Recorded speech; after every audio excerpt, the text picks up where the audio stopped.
जब हमारे माइंड में ये चीज़ आती है, जब कभी भी हम दो वर्ड सुनते हैं, एक चिड़िए हो गया और एक वल्लीय। वल्लीय का मतलब द बिगर वन, और चिड़िए का मतलब होता है द स्मॉलर वन।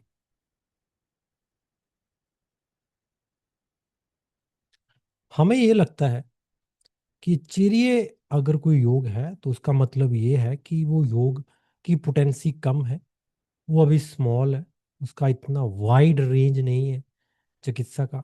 और वल्लीय का मतलब हमें लगता है कि शायद वो योग जो कि उसकी जो पोटेंसी है बहुत ज़्यादा है, और उसका जो स्पेक्ट्रम है डिफरेंट डिफरेंट डिजीजेस को मैनेज करने का बहुत ज़्यादा है। लेकिन मैं आपको ये बताता चलूँ कि ये अक्सर ऐसा होता नहीं है। हर एक ड्रग का, चाहे वो चिरी है या वल्ली है, इनका एक फिक्स्ड स्पेक्ट्रम होता है डिजीज को ठीक करने का। कुछ ऐसी फलश्रुति होती है जो चिरिये वाला ही ठीक कर सकता है, उसको वल्लीय वाला नहीं छू सकता। और कुछ ऐसी डिजीजेस क्लासिकल इंडिकेशन होती है जहाँ की सिर्फ वल्लीय वाला ही इफेक्टिव होता है, चिरिये वाला इफेक्टिव नहीं होता। कुछ ऐसे डिजीजेस हैं यहाँ पे ड्रग की कंपोजिशन जो है वो हमें एक्सेस में चाहिए, मात्रा में ज़्यादा चाहिए। फॉर एग्जांपल, छोटा सा एग्जांपल लेके आपको समझाता हूँ मैं। जैसे कोई एक डिजीज है स्किन की, सोरियासिस है फॉर एग्जांपल। सोरियासिस की डिजीज में हमें अक्यूट फेज चल रहा है अभी, तो हमें एक ऐसी मेडिसिन चाहिए जो कि विरेचन करे, अच्छे से शोधन करे, है ना। और उसमें पर्टिकुलरली हमें एक ड्रग, ऐसा ऐसे एक ड्रग की नीड पड़ रही है जो कि दोषों को बाहर निकाले। फॉर एग्जाम्पल, उस ड्रग का नाम है कुटकी। अब दो हमारे पास कषाय आ गया, एक है चिरिये, एक है वल्लीय।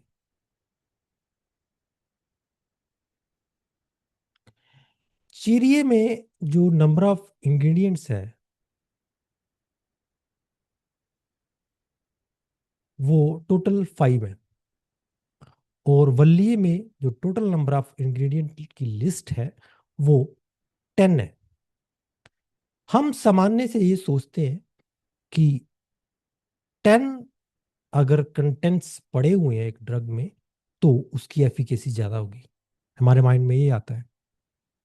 लेकिन हम ये चीज भूल जाते हैं कि जब थोड़े कंटेंट्स होते हैं एक ड्रग में तो उनकी मात्रा जो होती है वो प्रोपोर्शनली ज्यादा होती है एज कंपेयर टू इस ड्रग में।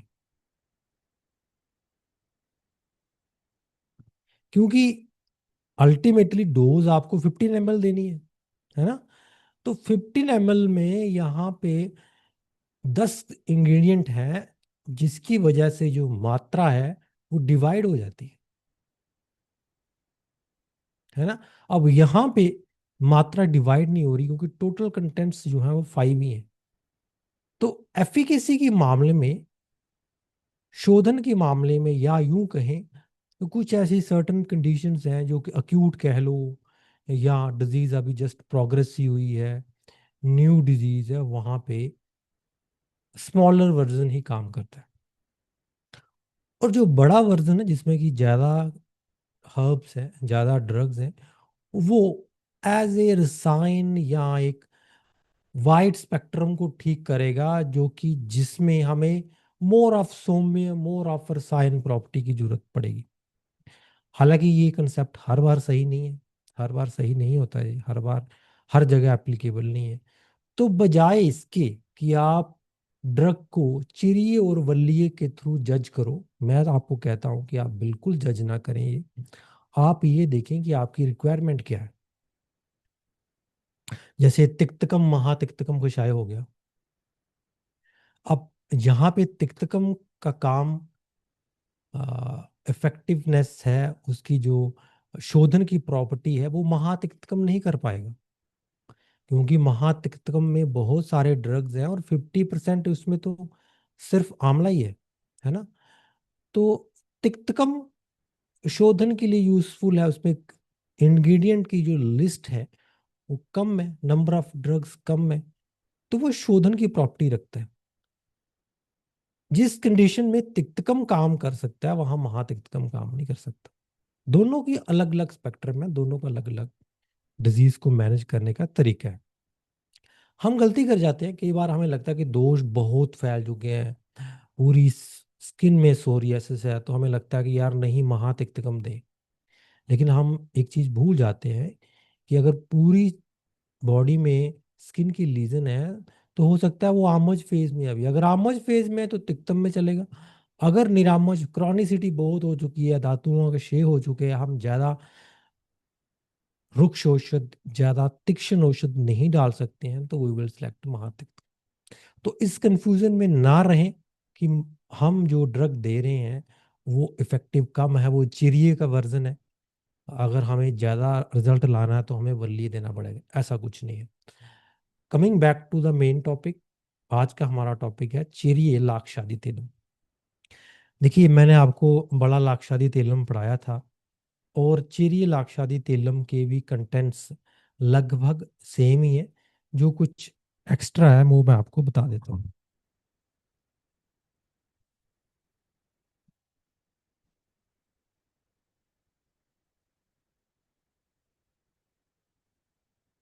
इसमें जो गौर करने वाला एक हर्ब है वो है कटुरोहनी।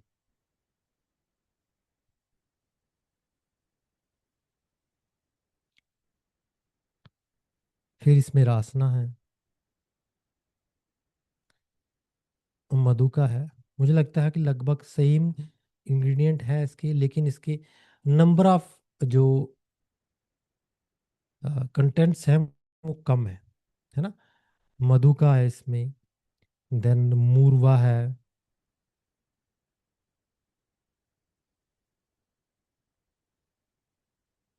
चंदन है,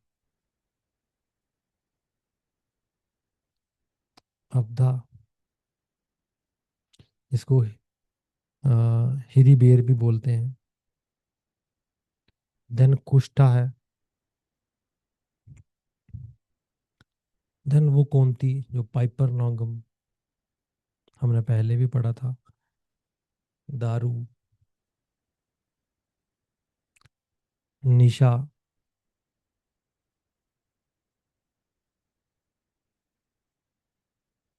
अश्वगंधा,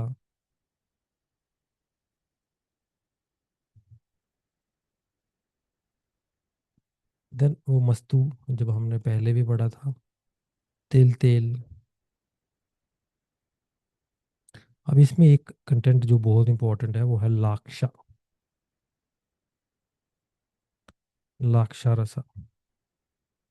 ठीक है, अगर आप इसके क्लासिकल रेफरेंस की तरफ जाओगे तो आप पाओगे कि ये बाल रोग में बोला गया है।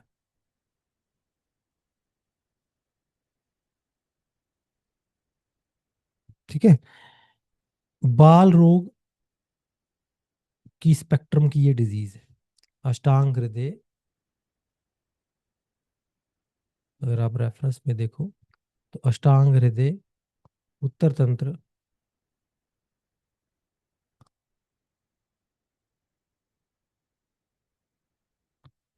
और इसके अगर आप क्लासिकल फलश्रुति पे जाओ तो यू विल फाइंड ज्वर, क्षया, उन्मादा, श्वासा, अपस्मारा, यक्ष, राक्षस, भूत ग्रह।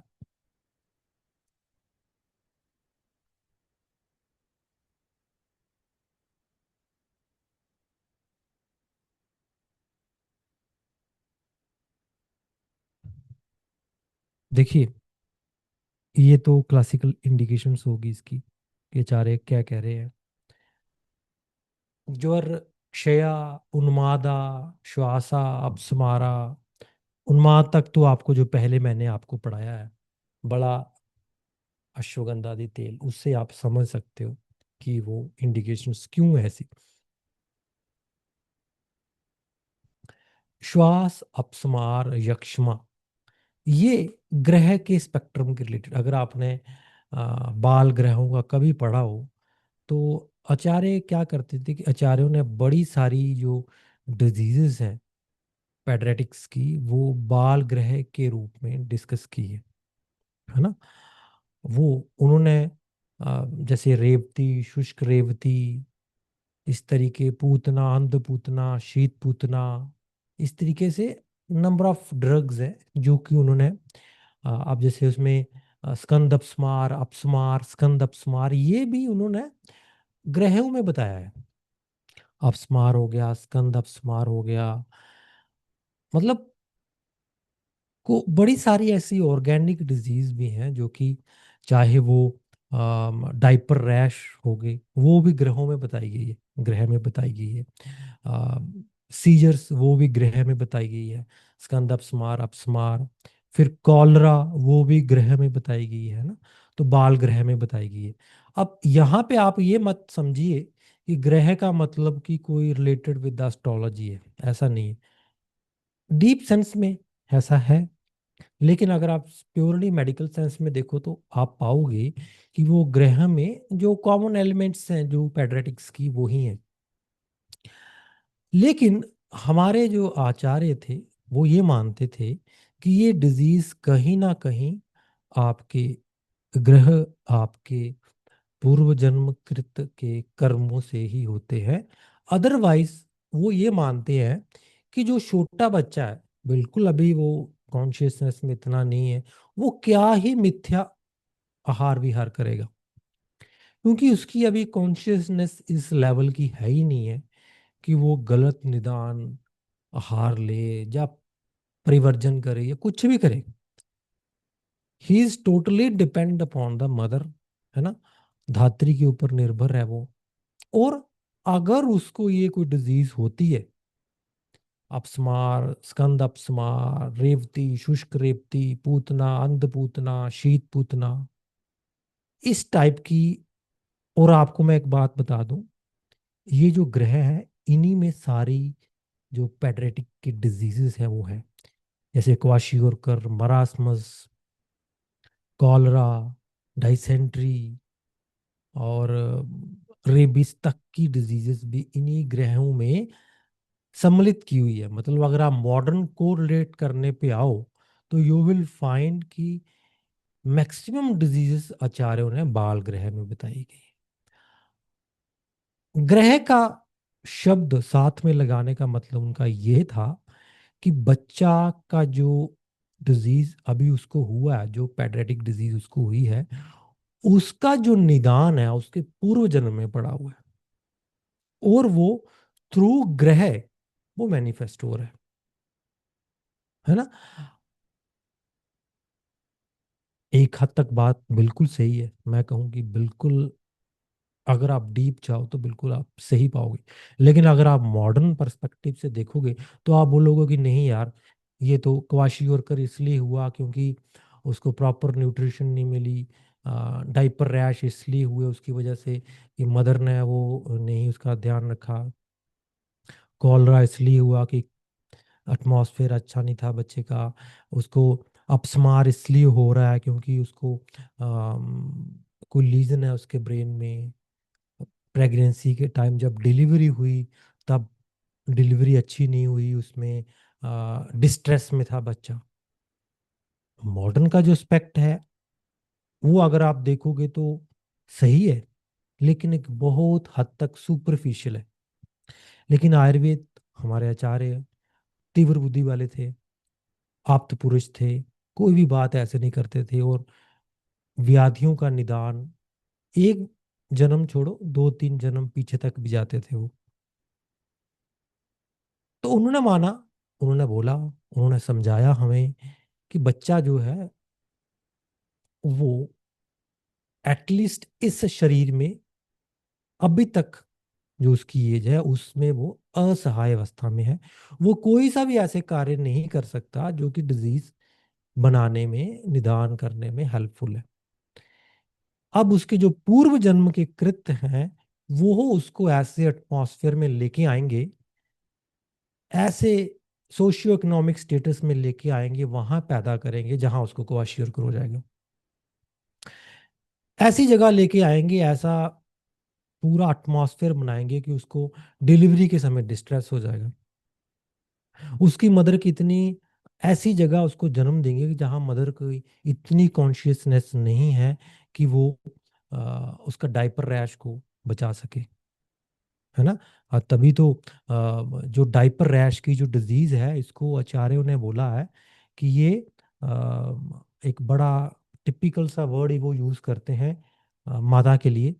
और साउंड मतलब अच्छा नहीं लगता आपको सुनने में कि आचार्य ये वर्ड मदर के लिए यूज कर रहे हैं। I am not able to recall that word, लेकिन उसमें वो डायरेक्टली पोर्ट्रे कर रहे हैं कि इसमें सारी गलती मदर की है, कि मदर बच्चे का ध्यान नहीं रख पा रही, उसको टाइमली वॉश नहीं कर पा रही, जिसकी वजह से उसको ये डायपर रैश हो रहे हैं, है ना। और 100% गलती मदर की बता रहे हैं और एक वर्ड यूज कर रहे हैं। तो मतलब ये है कि बच्चे का ही कोई ऐसा कर्म था जो कि ग्रह के फॉर्म में आया, उसको ये डिजीज होगी।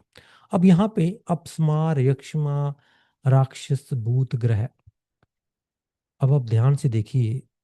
यक्ष्मा, राक्षस, भूत, ग्रह को आप कोरिलेट कर सकते हो क्वाशियरकर, मरासमस या रिकेट्स के फॉर्म में। अपस्मार में भी आप इसको कोरिलेट कर सकते हो। अपस्मार भी, ग्रह भी बड़े प्रकार के बताए हैं, है ना। स्कंद अपस्मार, अपस्मार, इस प्रकार से आ, बाल ग्रह जो है, थोड़ा सा टॉपिक आउट हो जाएगा अगर हम बाल ग्रह को डिस्कस करने पर आगे। पर मैं आपको अभी के लिए बताता हूँ कि इतने प्रकार के बाल ग्रह हैं जिसमें कि आचार्यों ने अलग अलग प्रकार की जो मल प्रवृत्ति है उसको ध्यान में रखते हुए उनका वर्णन किया है। शव ग्रह जैसे हो गया, उसमें कि टंग बाइट हो जाता है। अब टंग बाइट अगर आप देखोगे तो आजकल टाइम में आप समझोगे कि अगर किसी को सीजर हो रहे हो तो उसमें टंग बाइट होता है ना। तो इस तरीके से उन्होंने डिवीजन की हुई है। तो यहाँ पे कहने का मतलब ये है कि वो ऐसी डिजीज जिसमें बच्चा अभी डायरेक्टली इन्वॉल्व नहीं है, at least to be appeared in this life, अभी इस लाइफ में आपको लगता है कि वो अभी इन्वॉल्व नहीं है, पिछले जन्म का कुछ है, तो वहां पे चिरियलाक्षादी तिलम आपको यूजफुल रहेगा। आपको मैं चीजों को और आसान कर देता हूँ। चिरियलाक्षादी तिलम is very effective in rickets, जहां पे बोइंग ऑफ लेग्स हो जाते हैं। कुछ बच्चे आप देखना, अगर उनकी टांगे इस तरीके से हो जाते हैं, है ना, वहां पे ये अभ्यंगम के लिए बेस्ट मेडिसिन है। This is the best medicine for that condition. Patient अगर वीक है, बच्चा अगर वीक में जा रहा है, क्षय है, तब उसको नहीं, वो बॉडी वेट गेन नहीं हो रहा बच्चे का, फ्रजाइल है, उसको बार बार फ्रैक्चर्स हो रहे हैं, इतना वीक हो चुका है कि उसको श्वास भी चढ़ रहा है, मतलब अगर आप देखो तो एक क्षय की अवस्था की बात हो रही है। और इसका एक कंटेंट भी अगर आपने ऊपर देखा होगा तो लाक्षा पड़ा हुआ है ना। भगन अगर किसी बच्चे को हो गया, या रिकेट्स की अगर उसको दिक्कत आ रही है, उसको कैल्शियम डेफिशिएंसी की वजह से जॉइंट्स जो है वो इतने अच्छे से ग्रो नहीं कर पा रहे, रासना भी पड़ा हुआ है उसमें, देखो लाक्षा रस भी पड़ा हुआ है, तिल तेल में तो वैसे ही कैल्शियम होता है, अश्वगंधा है ना, इस तरीके से। तो आप थोड़ा सा एक इसका जो ड्रग का जो काम करने का तरीका है वो आप समझो। हर एक ड्रग को आप बिल्कुल टू द पॉइंट नहीं समझ सकते। ओके, मैंने फलश्रुति पढ़ी, मैंने इंग्रेडिएंट लिस्ट देखी, मैंने रेफरेंस देखा और मुझे पता चल गया कि ये ड्रग कहाँ देनी है, ऐसे नहीं होता। और more than 80% of the Ayurvedic योग वो क्या है, कोडेड फॉर्म में, स्टोरीज फॉर्म में, है ना।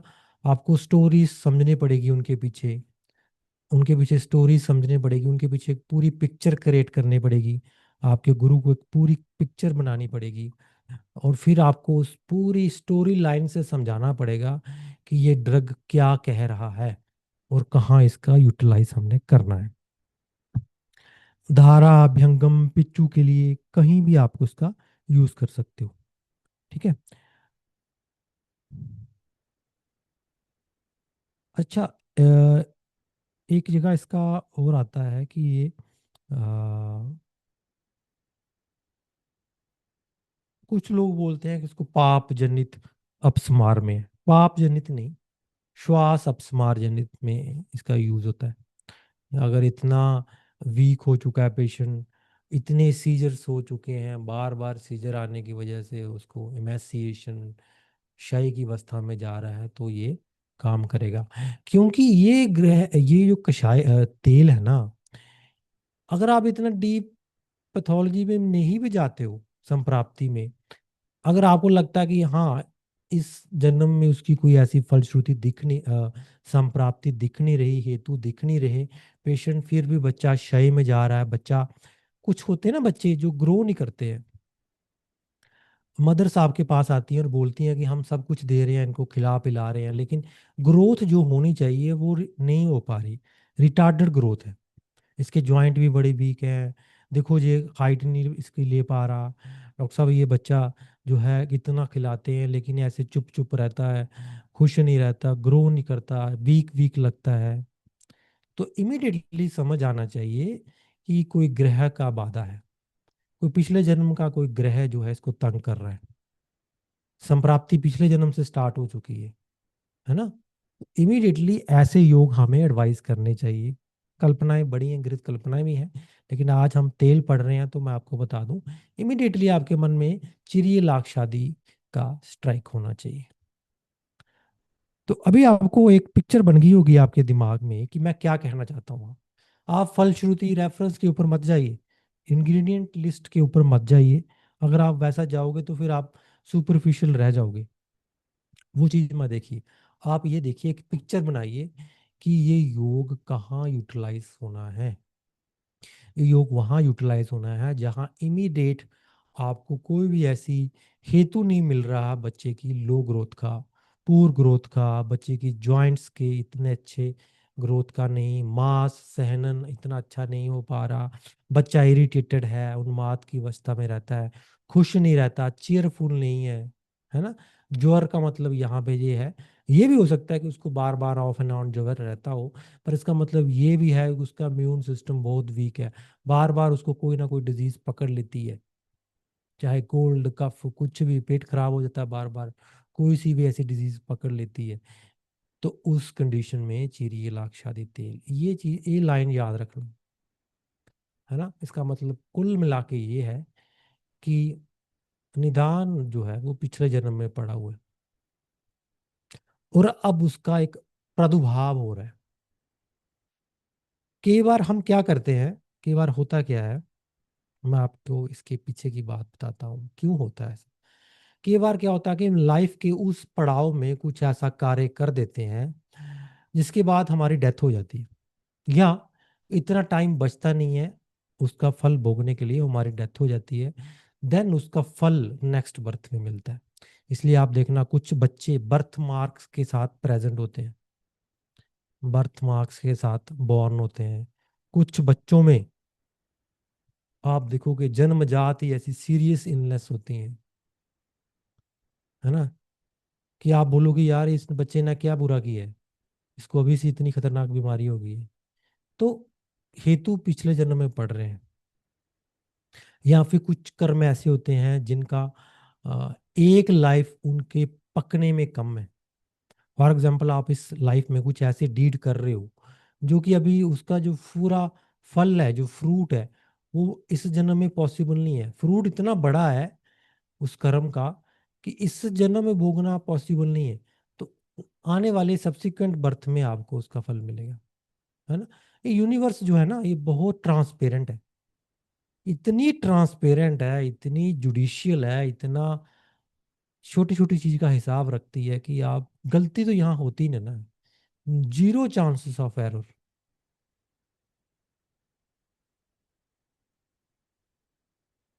जो भी कार्य किया जाएगा उसका फल मिला ही जाएगा।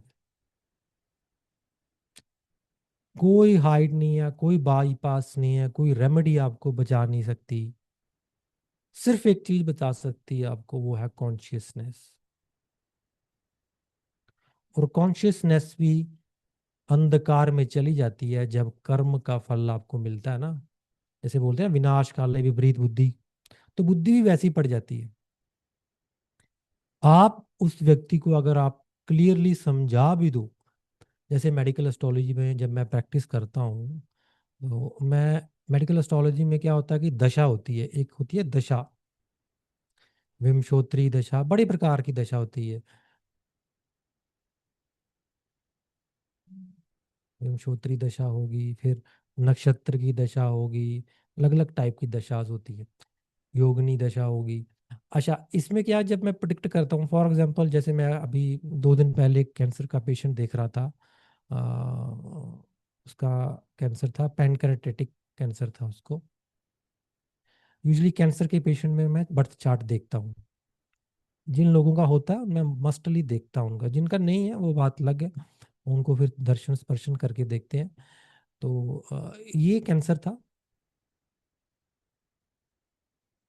अब क्या है कि पेशेंट ने स्टंट डलवाया था, जिसकी वजह से 3-4 साल से उसको कुछ सिम्टम्स नहीं आ रहे थे। जैसे अब इसमें जॉन्डिस के सिम्टम्स आते हैं, शाखाश्रित कोष्ठाश्रित कामला के सिम्टम्स आते हैं, जॉन्डिस, हाई बिलीरुबिन, फिर और लिवर एंजाइम रेज होते हैं ना, ये इसके लक्षण होते हैं। अब क्योंकि उसने स्टंट डलवा लिया था तो उसको सिम्टम्स नहीं आ रहे। अब पेशेंट मेरे पास आया और उसको बोला कि मैं कैंसर के पेशेंट को लेने से पहले चार्ट देखता हूँ जरूर, ताकि फेट का पता चल सके कि डिजीज कैसे प्रोग्रेस करेगी, लाइफ स्पैन है भी है कि नहीं है, और आने वाले 10-20 साल कैसे हैं, कैसी कंडीशन है, क्या है, सारा कुछ। तो मैंने देखा कि उस व्यक्ति का जो लगन लॉर्ड है वो 6th हाउस में बैठा हुआ है। 6th हाउस में बैठा हुआ है, और that to Jupiter in Mercury sign, in Mercury sign. अब देखो, यूजली जब जुपिटर मरकरी साइन में बैठता है और 6th हाउस में तो नीच होके बैठता है, मीन्स अब इस कंडीशन में पूजा नहीं करनी होती। देखो ऐसी कंडीशंस भी होती हैं जब हम स्ट्रांगली रिकमेंड करते हैं कि आप पूजा मत करिए, आप मंदिर मत जाइए, आप कोई भी धार्मिक क्रिया में मत आइए, क्योंकि जैसे ही आप धार्मिक क्रिया में आओगे आपका जुपिटर स्ट्रांग हो जाएगा, डिजीज आपकी बढ़ जाएगी। अब एनी हो वो शायद करते थे पूजा वो, जिसकी वजह से डिजीज एग्रावेट होगी। अब वो इनकी जो दशा थी वो 2030 में जाके खत्म हो रही थी, है ना। अब सुपरफिशियली अगर आप देखो, ऊपर से देखो, तो आपको लगेगा कि यार 2030 में बंदा ये ठीक हो जाएगा, है ना। लेकिन प्रकृति को कुछ और मंजूर है। नेक्स्ट जो दशा है वो 8th हाउस की चलने वाली है ना। और 8th हाउस की दशा जो है वो भी अच्छी दशा नहीं है। 6, 8, 12 की दशा जो होती है वो अच्छी नहीं होती, है ना। 6 की तो खासकर खतरनाक होती है, 6 में तो उसको हो गया कैंसर। अब 8th की दशा ये भी 19 साल तक चलेगी उसको, 19 ईयर्स, दैट टू सैटर्न। तो वो पेशेंट मुझे बोला कि नहीं डॉक्टर साहब, मुझे बोला गया कि आप ठीक हो जाओगे इस ईयर में। मैंने कहा भाई ठीक हो ही नहीं सकते तुम, unless we do some extraordinary remedies, या कुछ इतना यप तप करके, कुछ ऐसे एक्स्ट्रा ऑर्डिनरी चीजें करके हम आपको, मैं इस चीज से बाहर निकालूं, तो कुछ कह सकते हैं। अदरवाइज तो आपके आने वाले 20-25 साल तो सही है नहीं। लेकिन पेशेंट मानने को तैयार नहीं होता, उसको लगता है कि यार नहीं ये कैसे, मुझे तो एस्ट्रोलॉजर ने बोला कि ये 2030 में मेरा ठीक हो जाएगा। लेकिन अगर आप ध्यान से देखो तो जब पेशेंट बॉर्न हुआ था, अब उसमें कुछ और कंडीशन भी थी जिसकी वजह से पता चलता क्या कि इसको फ्यूचर में कैंसर ही होना है ना। थोड़ी सी डीप इनसाइट से जब वो बॉर्न हुआ था तभी लिख दिया गया था कि इसको ये डिजीज होने वाली है ना। और कितनी देर चलनी है ये भी ऑलरेडी रिटर्न है। अब पेशेंट मेडिको है और उसको हर चीज का पता है, क्या पथ्य पथ्य है, हर चीज का पता है, लेकिन फिर भी स्टिल डिजीज हो रही है। अब बर्थ चार्ट से ही आप पता लगवा सकते हो कि ये पूर्व जन्म कृत को कर्म था जो अभी जाके फलीभूत हुआ है। और फलीभूत तो हुआ हुआ। अब वो पेशेंट, अब मैंने जब उसको बोला कि आप भटकिए मत, क्योंकि ऑलरेडी वो हिमाचल से ट्रीटमेंट ले रहा था, मल्टीपल जगह से ट्रीटमेंट ले चुके थे, मॉडर्न में भी ट्रीटमेंट लिया था उन्होंने। मैंने बोला कि भाई आप ये इस फेज को अल्टर करना बहुत मुश्किल है, क्योंकि दशा सबसे स्ट्रांग होती है। सबसे स्ट्रांग अगर कोई चीज है तो वो दशा है। हम जब महाभारत या हम जब हमारे यहाँ सप्ताह होता है 7 दिन का, तो कुछ स्टोरीज बताई जाती हैं। पोर्ट्रे किया जाता था कि उस राजा को पता चल गया था कि उसकी मृत्यु होने वाली है, और उसको बता दिया गया कि तुम ऐसे ऐसे मरोगे, तुम्हें सांप काटने आएगा। उसको पता था लेकिन फिर भी वो आल्टर नहीं कर सके, चीजों को बचा नहीं पाए। तो वैसे ही दशा चलती है।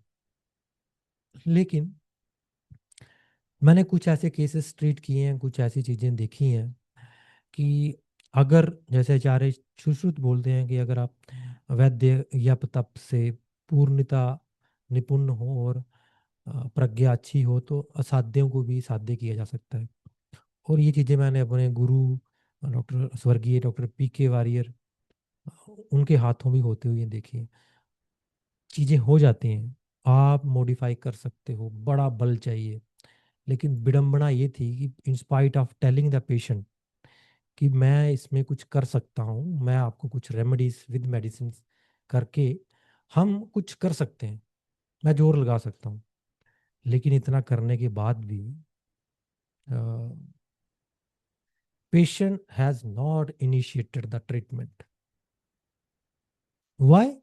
बिकॉज ग्रह का प्रभाव इतना स्ट्रांग है कि अगर साक्षात भगवान भी आ जाए उसको बोल दे कि यार तुम ऐसे करो, ऐसे करोगे तो ठीक हो जाओगे, ऐसे तो ऐसे करो, नहीं मानेगा वो। क्योंकि ग्रह जो होते हैं वो ब्लाइंड कर देते हैं। जब दशा चलती है ना, they do complete blindness. Only the ultra conscious people, only the ultra conscious people, प्रज्ञावान प्रज्ञावान लोग ही थोड़ा बहुत बच पाते हैं। पूरी तरह से आप चीजों को अवॉइड नहीं कर सकते, लेकिन इतना है कि जैसे अगर आपको अ, एक गोली लगनी होगी तो आपको कांटा लग जाएगा। अगर आपका डैमेज 80% होना था तो हो सकता है 10% हो जाए, 20% हो जाए, लेकिन आप इंसिडेंट को अवॉइड नहीं कर सकते हो। चाहे आप इनलाइटन पर्सन क्यों ना हो, आप पूर्ण सात्विक साधु पुरुष क्यों ना हो, तब भी चीजें घटित होंगी। क्योंकि उनका जो बीज है वो पिछले जन्म में बो दिया गया है। अब फल काटना है आपको। अभी तो जैसे आप कोई प्लांट लगवा दो, लगा दो, तो अब तो फल मिलेगा, वो बीज तो लग गया है, अब वो तो पकेगा। तो इसलिए बच्चों में जो ग्रह, आपको ग्रह उन्माद, बाल ग्रह अगर आपको देखने को मिलते हैं, तो बच्चों में कोई सी भी डिजीज हो, मैं आपको इसका एक और क्लिनिकल एस्पेक्ट बताता हूँ। बच्चों में जब भी कोई ऐसी आप खतरनाक डिजीज देखो ना, जो आपको लगे कि यार ये कैसे हो रहा है, तो आप इमीडिएटली मेडिकल एस्ट्रोलॉजी पे आओ। इमीडिएटली आप उसके पूर्व जन्म कर्म में आओ। और ऐसे ड्रग्स जरूर रिकमेंड करो जिनमें बाधा नाशक, बाल ग्रह नाशक या अलक्ष्मी हर ऐसी फलश्रुतियां हैं, जैसे कल्याणक घृतम, कल्याणक गुणम, फिर अपना ये चिरी लाक्षादी तेलम हो गया, अम, बाल चतुर्भुज चूर्ण हो गया। ऐसे बड़े सारे योग हैं जो कि ग्रह बाधा, बाल ग्रह नाशक योग। तो अगर आप वो यूज करते हो कि वो ना उनके कुछ हर्ब्स में कुछ ऐसी पोटेंसी होती है जो कि उस रूट्स को सही करने की क्षमता रखते हैं। जब कोई योग में ये फलश्रुति आ जाए ना, ये याद रखना, बाल ग्रह नाशक, ग्रह बाधा नाशक, अलक्ष्मी हर, फिर जितने भी आप समार वाले योग है वो भी कह सकते हो आप। तो एक चीज आपके माइंड में तुरंत आ जानी चाहिए कि ये ड्रग बियॉन्ड कंटेंट की लिस्ट है। इसकी जो एफिकेसी है बियॉन्ड इंग्रेडिएंट लिस्ट के, और जो उसके कंटेंट्स हैं, जो रेफरेंस है, इसके ऊपर चला गया ड्रग ये। मतलब इसको आप सिर्फ द्रव्यों के बेस पे मत जज करना। ये ड्रग जो है थोड़ा सा इनसे भी ऊपर है। ये आप ऐसा कह सकते हो कि सुपर साइंस धर्म के ऊपर चल रहा है ना। विज्ञान और धर्म में ये फर्क है ना। तो ये धर्म के ऊपर चलने वाला योग। धर्म का मतलब ये नहीं है कि हिंदू मुस्लिम सिख ईसाई, वो नहीं। धर्म का मतलब ये है कि जो चीज विज्ञान के थ्रू हम नहीं समझ सकते, उसके थ्रू। ठीक है।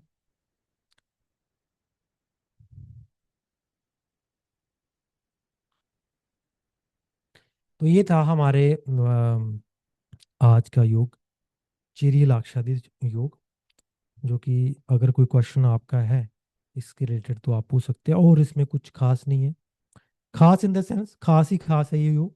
मतलब इतनी वाइड वो नहीं है इसकी फलश्रुति।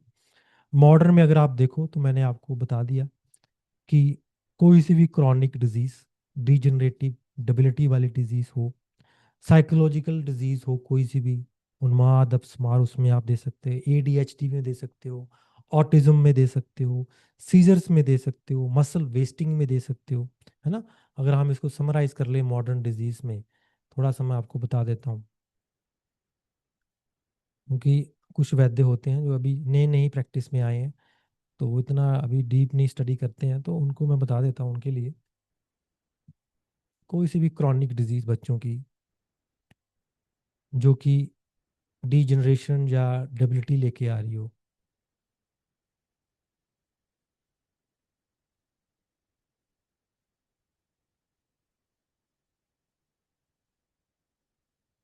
है ना, साइकोलॉजिकल डिजीज,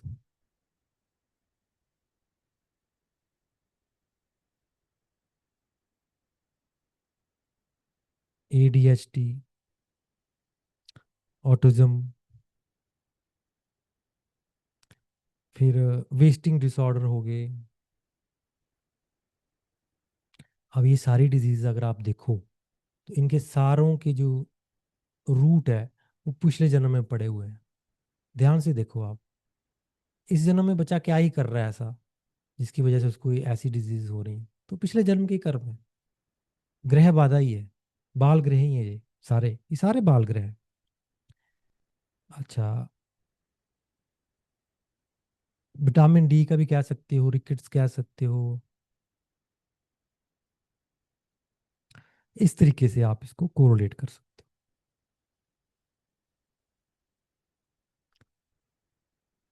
यस, अगर आपको इंटरेस्ट है तो सीखना चाहिए, लेकिन विदाउट इंटरेस्ट के नहीं आती मेडिकल एस्ट्रोलॉजी, ये याद रखना। विदाउट इंटरेस्ट के आती नहीं है, और आप सीख भी नहीं पाओगे जब तक तलब नहीं होगी, है ना। अगर आपका चार्ट भी अगर अच्छा नहीं है, अगर आपका चार्ट अच्छा है, आप सात्विक ग्रहों से इन्फ्लुएंस्ड हो, आप आपके प्रकृति चाहती है, तो ही आप मेडिकल एस्ट्रोलॉजी सीखोगे। जैसे हम आयुर्वेद में आए हैं तो हमारे कुछ अच्छे कर्म रहे हैं, तभी हम आयुर्वेद में आए हैं, ऐसे नहीं आयुर्वेद में आ सकते। ऊपर से अगर आप हमसे पढ़ रहे हैं, इतना डीप पढ़ रहे हैं, तो भी आपके अच्छे कर्म हैं, तभी आपके चार्ट में कुछ ना कुछ ऐसी चीज है जो कि आप मेरे साथ जुड़े हुए हो, है ना। और अगर मेडिकल एस्ट्रोलॉजी या एस्ट्रोलॉजी में आते हो तो ये इससे भी ऊपर की चीज है ना। अगर आप देखो सामान्य तो कितने ही लोग जो हैं वो क्लिनिकल आयुर्वेदा में इतना एक्सेल करते हैं। फिर ऊपर से अगर आप मेडिकल एस्ट्रोलॉजी में आना चाहते हो, इसमें डिजीज में, तो फिर ये चीज़ें थोड़ी सी बहुत डीप हो जाती हैं। अ, और इंटरेस्ट के साथ ही आती हैं चीज़ें, बड़ी इंटरेस्टिंग है मेडिकल एस्ट्रोलॉजी, बहुत इंटरेस्टिंग चीज़ है। This oil used for abhyangam, yes, you can use for abhyangam only. Internally भी दे सकते हो, लेकिन इंटरनली बच्चों को क्या ही दोगे आप। आई डोंट रिकमेंड इंटरनली, आप इसको अभ्यंगम के लिए कर सकते हैं,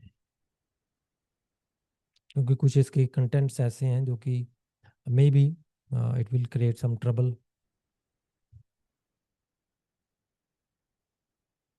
इन द गट।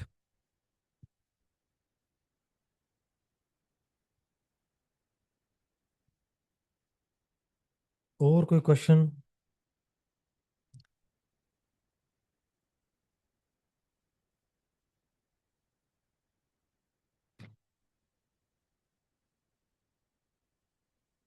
बाकी हम कल से हमारा आई थिंक मेटाबॉलिक डिसऑर्डर पे लेक्चर सीरीज स्टार्ट हो रही है। अगर अभी तक किसी ने नहीं किया है एनरोल तो कर सकते हैं, जिसमें कि हम रस प्रदोषजन्य व्याधियाँ जितनी भी है मेटाबॉलिक डिसऑर्डर्स पे, हार्ट डिजीज़ में जो कॉर्नरी आर्टरी डिजीज़ है, देन डायबिटिक मेलाइटिस है, डायबिटिक मेलाइटिस की कॉम्प्लिकेशन, हाइपरटेंसिव डिसऑर्डर, हाइपरटेंशन की complications, hypothyroidism, hyperthyroidism, grave disease, Hashimoto disease, और भी इसी के रिलेटेड बड़ी सारी डिजीज़ हम देखेंगे। एक इंटरेस्टिंग लेक्चर सीरीज होने वाली है।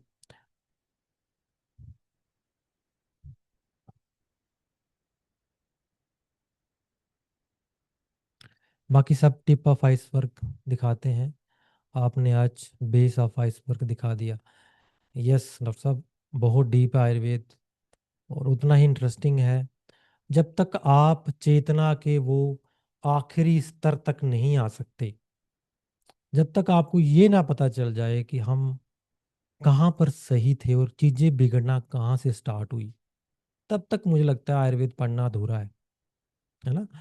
आप शारीरिक स्थान अगर आप देखते हो तो वहाँ पे बताते हैं पुरुष की उत्पत्ति कैसे होती है। तो अहम पहले अ, पंच इंद्रियां, पंच तन मात्रा, उस तरीके से पुरुष की उत्पत्ति होती है। तो उसमें बड़ा इंटरेस्टिंगली चारे चर को चारे सुश्रुत बताते हैं कि हम बिल्कुल शून्य कब थे, फिर कैसे गलतियां हुई, उन गलतियों पे गलतियां होती गई और हम चीजें आगे बढ़ती गई।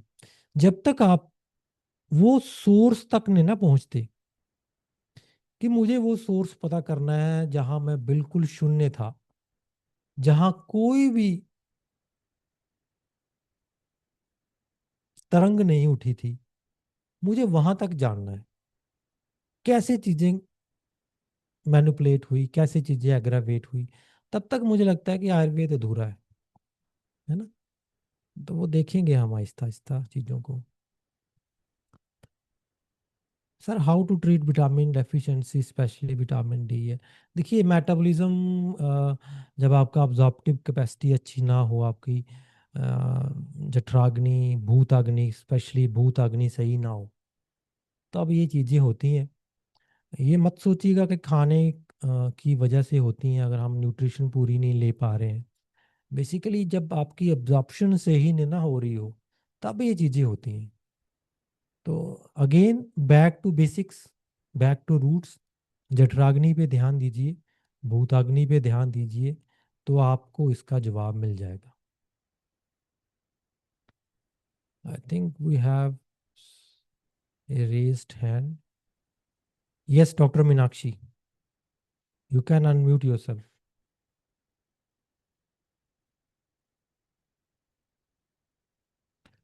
डॉक्टर मीनाक्षी, हाँ जी is sir. There any question? हाँ यस। जी।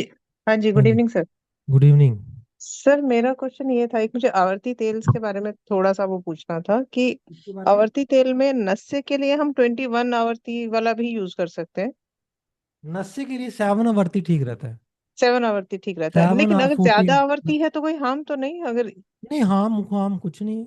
हार्म तो बस कुछ बस हमारा नहीं। काम 7 आवर्ती से भी चल सकता है, और हम मतलब अननेसेसरी क्यों 21 आवर्ती वाला या वो ले जाएं, ऐसी हाँ, बात है। 7-14 अच्छा रहता है। जी। और हम्म। इंटरनल यूज के लिए 101, जैसे इंटरनल शीट यूज वाला। के लिए 101 सही रहता है। अगर आप मतलब कम्प्लेक्स योग है और छोटी मात्रा में देना चाहते हो, अगर आप ज़्यादा मात्रा में देना चाहते हो तो जी अगेन 7, या फिर जो बिना आवर्ती वाला तेल होता है, वो जैसे आप 5 ml देना चाहते हो, तो जी 5 ml में आप प्रेफर करिए बिना आवर्ती वाला, जैसे शीर वाला है। जी अगर आप उसको शीर वाला को आप प्लेन में देना चाहते हो तो 5 ml आप बिना आवर्ती वाला दीजिए। अगर आप जी फ्रेक्चर आदि देना चाहते हो तो उसमें आप 7 दीजिए, है ना। जी। तो इस हाँ जी। तरीके से आप कर सकते और हैं। अगर 101 है तो उसकी क्या डोज रहेगी, मतलब ड्रॉप्स में वन रहेगी नॉट कितना? वन की जो बेसिक डोज है वो 10 ड्रॉप्स है बीडी, 10 ड्रॉप्स। ओके। और 1 कैप्सूल बीडी। ओके। और हम्म। सर जैसे ये आता है अपना इसका कोटेकल का आता है, sir, hello. Bone joint health के लिए कोटेकल का ऑयल आता है ना, वो ऑयल का कौन सा? कैप्सूल आता है। कौन सा अ, तेल? मुझे नाम क्यों नहीं याद आ रहा है। इसका कोटेकल का आता है, बोन हेल्थ के लिए आता है कैप्सूल। सर नहीं स्ट्राइक कर रहा नाम मुझे भी।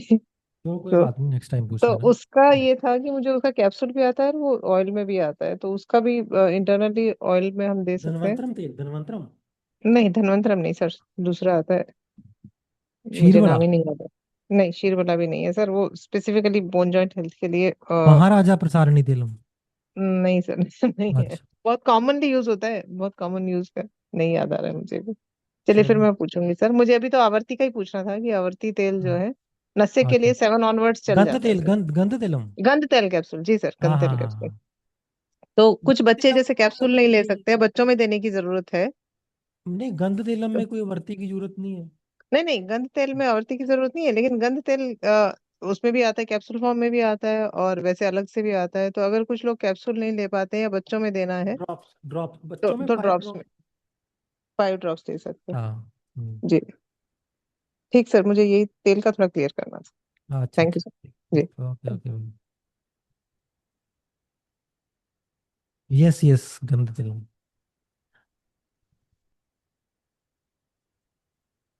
कोई और क्वेश्चन किसी का?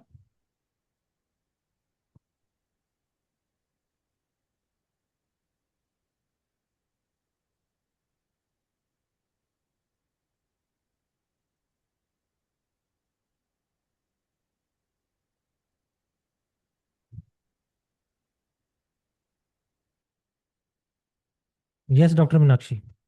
सर एक और क्वेश्चन मेरा था कि जैसे पेशेंट में इंजरी वाला पेशेंट आता है, अभी पेशेंट गिरा है या कहीं लगी है एकदम से, तो हम्म। कौन सा गूगल मोस्ट प्रेफरेबल होगा उस समय पे जब एकदम चोट लगी है और नई चोट है?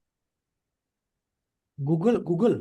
हाँ जी हाँ जी, कौन सा गूगल देखिए, सबसे गूगल तो ज्यादा बाद में ये पहले आप धनवंत उसको मूरी बिन्ना के साथ ऑयल एप्लीकेशन करिए, मूरी बिन्ना।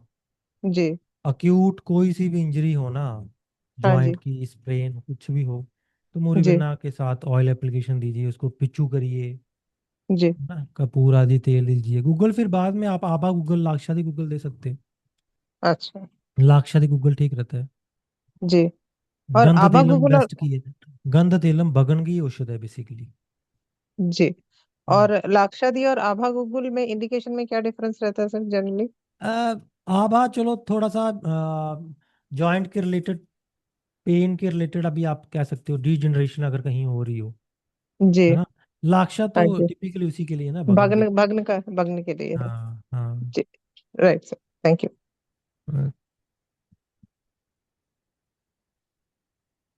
फाइनल कॉल, किसी और का कोई क्वेश्चन है तो पूछ सकते हैं।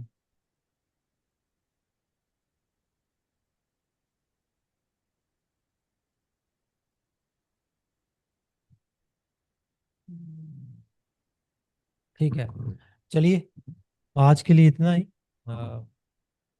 नेक्स्ट लेक्चर में हम जरूर देखेंगे कोई नई ड्रग्स। तब तक के लिए धन्यवाद, टेक केयर, गुड नाइट।